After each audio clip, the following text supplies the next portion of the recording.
119 97 பாருங்க. உமது வேதத்தில் நான் எவ்வளவு பிரியமாயிருக்கிறேன். எல்லாரும் சேர்ந்து வாசிங்க. நாள் முழுவதும் அது என் தியானம். எவ்வளவு தரமான விசுவாசியா இருந்திருக்கிறான் பாருங்க. நாள் முழுவதும் உம்முடைய வேதத்தை நான் தியானிக்கிறேன். செய்யறது ஆடு மேய்க்கிற வேலை. சில மேய்ப்பர்களை பார்த்தீங்கன்னா எப்போ பார்த்தாலும் இந்த ஆட்டை பற்றி இந்த சாணியை பற்றி தான் பேசிட்டு கிடப்பாங்க. அந்த ஆடு அப்படி ஆயிடுச்சா, இந்த ஆடு இப்படியே ஆயிடுச்சா.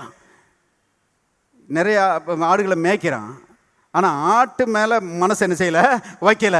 அருமையானவர்களே, கர்த்தருடைய வார்த்தையின் மேலே நினைச்சிருக்கிறான், மனசை வச்சிருக்கிறான். அவன் சொல்லுகிறான், நாள் முழுவதும் இது என்னுடைய தியானம், நாள் முழுவதும் உடைய வார்த்தைகளை நான் தியானிக்கிறேன்னு சொல்கிறேன். நிறைய விசுவாசிகள் பாருங்கள் இப்படி தியானிக்கிறத பட்டுட்டு உள்டாவாக ஆக்கிடுறாங்க. என்ன பண்ணிடுறாங்க, நாள் முழுவதும் பிரச்சனையவே சிந்திக்கிறாங்க. நிறைய ஆட்கள்